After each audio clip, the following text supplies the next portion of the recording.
O discurso de São Pedro nos Atos dos Apóstolos. A autenticidade do livro dos Atos dos Apóstolos é historicamente certa.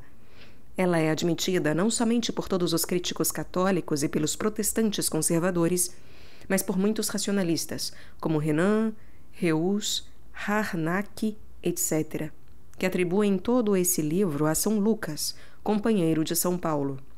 É muito provável que os Atos, que terminam bruscamente com o relato da chegada de São Pedro a Roma, em 62, tenham sido escritos por volta do ano 63-64, e ao menos antes de 70, data da ruína de Jerusalém. O racionalista Harnack declarou em 1908 que a crítica deve estar disposta a considerar essa opinião como plausível. Nesse livro são relatadas as pregações de São Pedro pronunciadas no dia de Pentecostes e nos dias seguintes. Nessas pregações, Pedro, dirigindo-se aos judeus, coloca especialmente em relevo o caráter messiânico de Jesus, lembrando que ele foi aprovado por Deus, pois fez milagres, ressuscitou, e nele e por ele se cumpriram as profecias. Mas, além disso, Pedro atribui a Jesus um papel santificador que ultrapassa a messianidade e privilégios que não podem pertencer senão a Deus. No discurso do dia de Pentecostes, lemos, abre aspas, Homens de Israel, ouvi estas palavras. Jesus, o Nazareno, foi por Deus aprovado diante de vós com milagres, prodígios e sinais, que Deus operou por meio dele entre vós, como bem o sabeis. Este homem, entregue segundo o desígnio determinado e a presciência de Deus, vós o matastes, crucificando-o pela mão dos ímpios. Mas Deus o ressuscitou, libertando-o das angústias do Hades, pois não era possível que ele fosse retido em seu poder. De fato, é a respeito dele que diz Davi, não permitirás, Senhor, que teu santo veja a corrupção. Irmãos, seja permitido dizer-vos com toda franqueza a respeito do patriarca Davi, ele morreu e foi sepultado, e o seu túmulo encontra-se entre nós até o presente dia. Sendo, pois, profeta, previu e anunciou a ressurreição de Cristo, o qual, na verdade, não foi abandonado no Hades, nem sua carne viu a corrupção. A este Jesus, Deus o ressuscitou, e disto nós todos somos testemunhas. E agora que foi exaltado no céu pela direita de Deus, ele recebeu do Pai o Espírito Santo prometido e o derramou. E é isto que vedes e ouvis. Saiba, portanto, com certeza toda a casa de Israel, Deus o constituiu Senhor e Cristo, este Jesus a quem vós crucificastes. Fecha aspas. Caso queiram ouvir todo o livro dos Atos dos Apóstolos, aliás, isso é possível aqui no canal. Todo o Novo Testamento já foi gravado e publicado. Os apóstolos designam frequentemente Jesus como Senhor, Kyrios. É um termo grego que os judeus reservavam a Yahvé. No segundo discurso que São Pedro pronuncia no templo depois de ter curado, em nome de Jesus, um coxo de nascença, ele diz, abre aspas, Homens de Israel, por que vos admirais assim? Ou por que fixais os olhos em nós, como se por nosso próprio poder ou piedade tivéssemos feito este homem andar? O Deus de Abraão, de Isaque e de Jacó, o Deus de nossos pais, glorificou o seu filho Jesus, a quem vós entregastes e negastes diante de Pilatos, quando este já estava decidido a soltá-lo. Vós acusastes o santo e o justo, e exigistes que fosse agraciado para vós um assassino, enquanto fazíeis morrer o autor da vida. Mas Deus o ressuscitou dentre os mortos, e disto nós somos testemunhas. E a fé que nos vem por ele é a que deu a este homem a sua saúde perfeita diante de todos vós. Fecha aspas. Essa expressão, o autor da vida, somente pode ser aplicada a Jesus se ele é filho de Deus em sentido próprio, e é Deus mesmo. Pois somente Deus, que é a vida por essência, pode produzir a vida por participação que se encontra em toda criatura vivente. Somente Deus pode ressuscitar, devolver a vida a um cadáver. E, sobretudo, somente Deus pode dar a vida da alma, a graça que é uma participação em sua vida íntima. Portanto, Quando São Pedro diz, vós fizestes morrer o autor da vida, isso significa dizer que Jesus é Deus. Jesus lhe aparece, sobretudo, como o autor e dispensador da vida sobrenatural, e essas palavras têm a mesma elevação daquelas que lemos em São João. Nele estava a vida, e a vida era a luz dos homens. Eu vim para que minhas ovelhas tenham a vida, e a tenham em abundância. Eu sou o caminho, a verdade e a vida. Um outro testemunho se encontra na bela resposta de São Pedro quando é detido com São João, e ambos são levados perante o sinédrio. O sumo sacerdote da sinagoga, assistido pelos anciãos e escribas, perguntou-lhes: com que poder e por meio de que nome fizestes isto? A cura do coxo de nascença. Então Pedro, repleto do Espírito Santo, lhes disse, abre aspas, chefes do povo e anciãos de Israel, uma vez que hoje somos interrogados judicialmente a respeito do benefício feito a um enfermo e de que maneira ele foi curado, seja manifesto a todos vós e a todo o povo de Israel, em nome de Jesus Cristo, o Nazareno, aquele a quem vós crucificastes, mas a quem Deus ressuscitou dentre os mortos, é por seu nome e por nenhum outro que este homem se apresenta curado diante de vós. É ele a pedra rejeitada por vós, os construtores, mas que se tornou a pedra angular, pois não há debaixo do céu outro nome dado aos homens pelo qual devemos ser salvos. Fecha aspas. O texto acrescenta que os membros do sinédrio, abre aspas, nada podendo dizer em contrário, ordenaram-lhes que absolutamente não falassem nem ensinassem mais em nome de Jesus. Fecha aspas. Nesse testemunho de Pedro, 3 coisas capitais são afirmadas. Primeiro, que é em nome de Jesus que o milagre foi realizado. Ora, não se faz milagres em nome de um simples profeta, mas em nome de Deus, pois somente Ele pode realizar um milagre propriamente dito, que ultrapassa todas as forças naturais. Segundo, Pedro lembra, como o próprio Jesus havia feito na parábola dos vinhateiros homicidas, o Salmo 117. A pedra que os construtores rejeitaram tornou-se a pedra angular. Terceiro, ele afirma que Jesus é o Salvador do mundo, como disseram, segundo São João, os samaritanos convertidos. Não há salvação em nenhum outro. Isso significa dizer que ele é o autor da salvação. Ora, o autor da salvação, segundo os Salmos, é o próprio Deus, autor da graça. Isso equivale a repetir que Jesus é o autor da vida. É ainda o mesmo testemunho que Pedro apresenta quando, depois de ter sido libertado da sua prisão por um anjo, é novamente interrogado pelo sumo sacerdote. Ele e os outros apóstolos respondem, abre aspas, é preciso obedecer antes a Deus do que aos homens. O Deus de nossos pais ressuscitou Jesus, a quem vós matastes, suspendendo-o no madeiro. Mas Deus o exaltou com a sua direita, fazendo-o príncipe e salvador, a fim de conceder a Israel o arrependimento e a remissão dos pecados. Nós somos testemunhas destas coisas, nós e o Espírito Santo, que Deus concedeu aos que lhe obedecem. Fecha aspas. Exasperados com o que acabavam de ouvir, os membros do conselho pretendiam matar os apóstolos. Mas um fariseu chamado Gamaliel, doutor da lei, venerado por todo o povo, tomou sua defesa, mostrou os inconvenientes de sua condenação à morte e acrescentou, abre aspas, não vos ocupeis mais com estes homens, soltai-os, pois se o seu intento ou a sua obra provém dos homens, destruir-se-á por si mesma. Mas se vem de Deus, não podereis destruí-la. E não aconteça que vos encontreis movendo guerra contra o próprio Deus. Fecha aspas. Então os membros do Sinédrio aceitaram a sua opinião e se contentaram com mandar açoitar os apóstolos com varas, intimando-os a não falar mais em nome de Jesus, e depois os soltaram. É então que se diz que os apóstolos, abre aspas, saíram do recinto do Sinédrio regozijando-se por terem sido achados dignos de sofrer afrontas pelo nome de Jesus. e cada dia no templo e pelas casas não cessavam de ensinar e de anunciar a boa nova do Cristo Jesus. Fecha aspas.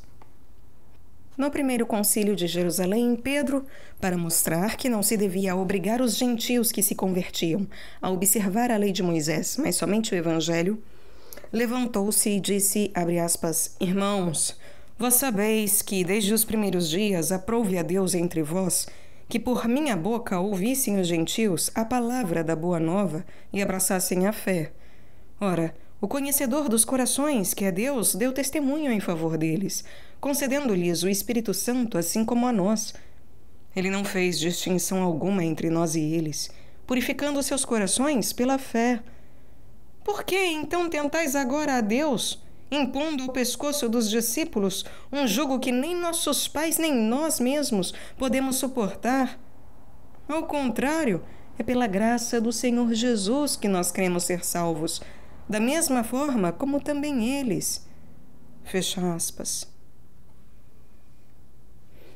Mais uma vez, isso equivale a dizer que Jesus é o autor da salvação ou da vida sobrenatural. Muitas vezes, em seus discursos, Pedro chama a Jesus Senhor, Kyrios, Senhor de todos. Ao centurião Cornélio, ele diz, abre aspas, ele nos ordenou que proclamássemos ao povo e dessemos testemunho de que ele é o juiz dos vivos e dos mortos, como tal constituído por Deus. Dele todos os profetas dão testemunho de que, por meio do seu nome, receberá a remissão dos pecados todo aquele que nele crer. Fecha aspas. Pedro falava ainda, acrescenta o autor dos Atos, quando o Espírito Santo desceu sobre todos aqueles que escutavam a palavra. Eles se puseram a falar em línguas e a glorificar a Deus. É também em nome de Jesus que os apóstolos fazem milagres e conferem o batismo. Por fim, um duplo testemunho se encontra no martírio de Santo Estevão e na conversão de São Paulo, igualmente relatados nos Atos. O martírio de Santo Estevão e a conversão de São Paulo, sinais da divindade de Jesus.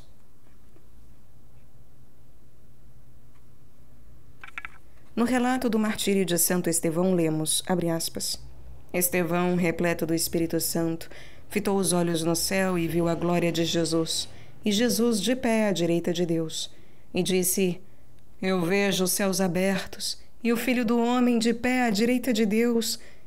Eles, porém, dando grandes gritos, taparam os ouvidos, e se lançaram todos juntos sobre ele. E arrastando-o para fora da cidade, começaram a apedrejá-lo. As testemunhas depuseram seus mantos aos pés de um jovem chamado Saulo. Enquanto o apedrejavam, Estevão invocava a Deus, dizendo, Senhor Jesus, recebe o meu espírito. Depois, caindo de joelhos, gritou em voz alta, Senhor, não lhes leves em conta este pecado. E dizendo isto, adormeceu no Senhor. Fecha aspas. O santo diácono Estevão disse ao morrer, Jesus, Senhor Jesus, recebe o meu espírito. Assim como Jesus havia dito a seu pai, em tuas mãos entrego o meu espírito. Isso é um sinal de que Santo Estevão, vendo o Filho do Homem de pé à direita de Deus, reconhece-o como Filho de Deus. E é de Jesus que ele recebe a graça de morrer como ele, suplicando por seus carrascos. E essa prece de Estevão agonizante, feita em nome de Jesus, é de uma eficácia esplêndida, verdadeiramente maravilhosa. Com efeito, na mesma passagem dos Atos, se diz que, abre aspas, Saulo, o jovem que guardava os mantos daqueles que apedrejaram o santo diácono, estava de acordo com a sua execução. No mesmo dia, uma violenta perseguição desencadeou-se contra a igreja de Jerusalém, e todos, com exceção dos apóstolos, dispersaram-se pelas regiões da Judéia e da Samaria. Quanto a Saulo, devastava a igreja. Entrando pelas casas, arrancava homens e mulheres e metia-os na prisão. Fecha aspas. Alguns dias mais tarde, a oração de Estevão, feita em nome de Jesus, é ouvida. Conforme se relata no capítulo 9 dos Atos dos Apóstolos, Saulo converteu-se no caminho de Damasco. Abre aspas. Subitamente, uma luz vinda do céu o envolveu de claridade. Caindo por terra, ouviu uma voz que lhe dizia: Saulo, Saulo, por que me persegues? Ele perguntou: Quem és tu, Senhor? E o Senhor respondeu: Eu sou Jesus, a quem tu estás perseguindo. É duro para ti recalcitrar contra o aguilhão. Então, trêmulo e cheio de medo, disse ele: Senhor, que queres que eu faça? E o Senhor respondeu: Levanta-te, entra na cidade, e lá te será dito o que deves fazer. Ora, vivia em Damasco um discípulo chamado Ananias. O Senhor lhe disse em visão: Vai procurar na casa de Judas por alguém de nome Saulo de Tarso, a quem imporás as mãos, porque este homem é para mim um instrumento escolhido para levar o meu nome diante das nações pagãs, dos reis e dos filhos de Israel. Eu lhe mostrarei tudo o que deve sofrer por causa do meu nome. Então Ananias foi ao encontro de Saulo e lhe disse: Saulo, meu irmão, o Senhor Jesus, o mesmo que te apareceu no caminho por onde vinhas, enviou-me para que recuperes a vista e fiques repleto do Espírito Santo. No mesmo instante caíram-lhe dos olhos umas como escamas, e ele recuperou a vista. Levantou-se e recebeu o batismo. Depois passou alguns dias com os discípulos que estavam em Damasco e, imediatamente, começou a pregar nas sinagogas, afirmando que Jesus é o Filho de Deus. Fecha aspas. Perseguido pelos judeus que decidiram matá-lo, dirigiu-se em seguida a Jerusalém para avistar-se com os apóstolos, e Barnabé contou-lhes como, no caminho, ele tinha visto o Senhor, que lhe falara. Portanto, Saulo viu o Senhor em sua humanidade glorificada. Ele mesmo dá testemunho disso ao relatar sua conversão, acrescentando alguns novos detalhes para que seus ouvintes soubessem bem que ele não fora vítima de uma ilusão. Abre aspas. Os que estavam comigo viram a luz, mas não escutaram a voz de quem falava comigo. Fecha aspas. E ele relata também as palavras de Ananias e a advertência que recebeu do próprio Jesus. Pela segunda vez, ele relata sua conversão diante do rei Agripa, que reconhece sua inocência. Por fim, ele escreverá na primeira carta aos Coríntios, abre aspas, Não sou porventura apóstolo? Não vi Jesus, nosso Senhor? Ele ressuscitou ao terceiro dia, segundo as Escrituras, e apareceu a Cefas, Pedro, e depois aos 12. Em seguida, apareceu a mais de 500 irmãos de uma vez, a maioria dos quais ainda vive. Em seguida, apareceu a Tiago e depois a todos os apóstolos. Em segundo lugar, apareceu também a mim como a um abortivo. Se Cristo não ressuscitou, vã é a nossa pregação, e vã é também a vossa fé. Fecha aspas. Isto é, não temos a garantia de que Deus aceitou a sua morte como fonte de redenção. Mas se, ao contrário, por sua ressurreição, Jesus venceu a morte, é porque, sobre a cruz, ele venceu o pecado, do qual a morte é a consequência, e é, portanto, o Salvador da humanidade. O que concluir dos testemunhos contidos nos Atos dos Apóstolos em relação à divindade de Jesus? É preciso concluir que, imediatamente depois de Pentecostes, os apóstolos declaram que Jesus é Filho de Deus, autor da vida, Salvador da humanidade, juiz dos vivos e dos mortos. Como poderiam os apóstolos, moralmente aniquilados, por assim dizer, durante a paixão, dar com tanta firmeza e até ao martírio um tal testemunho, a menos que fossem sustentados por aquele que assistiu Santo Estevão em seu martírio e que converteu Saulo no caminho de Damasco? O que ressalta particularmente de tudo isso, contra os racionalistas J. Weiss, Hostman e Loisy, é que não houve tempo suficiente para uma idealização progressiva do ensinamento de Jesus, uma vez que desde Pentecostes Jesus é declarado Filho de Deus, autor da vida e Salvador. Essa é a fé das primeiras igrejas fundadas. E quando São Paulo escreve aos Romanos, aos Coríntios, aos Tessalonicenses, as suas primeiras epístolas, entre 50 e 59, ele aí afirma a divindade de Jesus como um dogma já estabelecido nessas igrejas, compostas em parte de judeus convertidos fortemente apegados ao monoteísmo e, portanto, pouco inclinados a admitir, sem uma revelação divina incontestável, a divindade do Salvador. Não houve tempo suficiente para uma idealização progressiva do ensinamento de Jesus. Ao contrário, quando os ebionitas negarem a divindade de Jesus, serão unanimemente reprovados pela Igreja, e São João escreverá contra eles o quarto Evangelho.